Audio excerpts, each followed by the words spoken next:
Welcome to the Hiring Edge, the podcast helping leaders navigate the age of AI, create teams that thrive, and build a workplace people never want to leave. I'm your host, Josh Matthews. Today we have Jon Cline. Jon Cline is a friend. He's also an incredibly gifted Salesforce architect, and he is the founder of People First Method.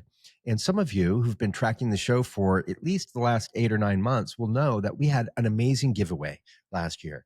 Jon donated $60,000 worth of free education and leadership training to an entire cohort of what was then called the Salesforce Career Show and what you now know as the Hiring Edge. Why don't you talk for a moment about People First Method? What's the 20-second breakdown of what you guys do over there? Yeah, thanks so much for the opportunity. It's been such a great experience walking this journey with these 12 people. In a nutshell, we help turn soft skills into hard money for tech professionals. Most people lead with tech certifications. We recognize the top 3 reasons why projects fail are all non-technical in nature. So we want to help people have more success, more promotions, more growth.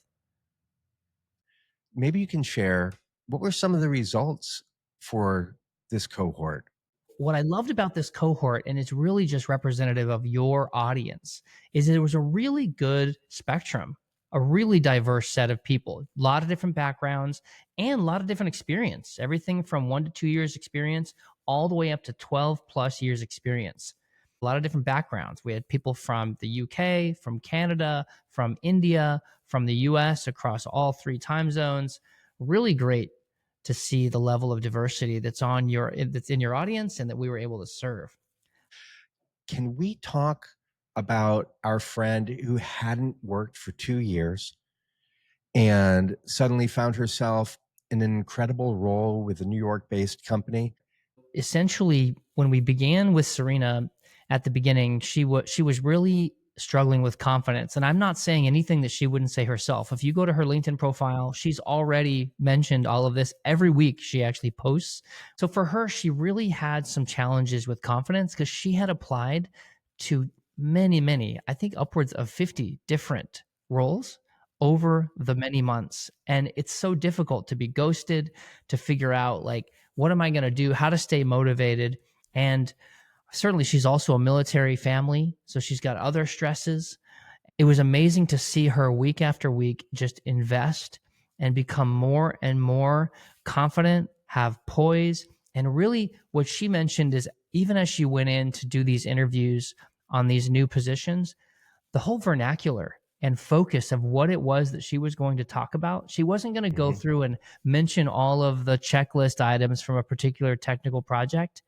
The things that she highlighted, and she said, I'm going to go in, I'm going to talk about empathy, and I'm going to talk about enlisting others in the solutions that I drive. And I'm going to talk about how to resolve conflict and avoid those massive risk factors that impact project success. She had a totally different talk track when she was entering those interviews. And it really just reflected in a revised and refined, really a vantage point, a whole perspective about what is a project and how do we measure success. Well, and I think one attribute that she demonstrates well is she's a go-giver. A lot of people they feel that they need to be go-getters, which sometimes can be a net loss to other people. But she's a go-giver. Even in our cohorts every week, she would be the first one to post on Slack to say, hey, here's our reflection questions for the week. Here are my answers. Let's process these together. Let's maximize our benefit from this as a cohort together. On the calls, she's encouraging people. She's creating an environment where people can be vulnerable and transparent about the ruts that are holding them back in their professional careers. So no doubt she would go into this. And now, from what I understand, we just ended our cohort last week, and she was highlighted that she's become a leader within her organization. She's now taken on multiple projects and being relied on and depended on in this organization to do really extraordinary things. And it's just wonderful to see how she's been able to really stand up firm, strong, and confident in this role and really level up in her career. So I'm kind of curious, when you think about the people in the cohort who have achieved the most out of the system, the most out of the program, what are the qualities that people walked in the door with that help them to be the top 2, top 3, top 4 people in the whole cohort, or get the most out of it? Maybe you can share that real quick. Yeah, it's a good question. First, I think what we highlighted with Serena that others also exhibited is that sense of, I'm here to make an investment. I'm here to give something that is going to reciprocate and give me something back. That there's not a sense that I'm here to just be a consumer. I'm going to wait until, the dish is served to me and then I'll eat it. And if it's late or it's not coming, I'm just going to sit here and wait. But rather, I'm going to participate and make sure that my questions get answered, that I'm engaging other people, right? That I'm doing my best to provide the highest value, the highest presence, the best kind of mindful engagement I can in this process, and give it requisite time, because changing our behavior is really hard. It's not like binging Trailhead and just having something to memorize or to refer to later.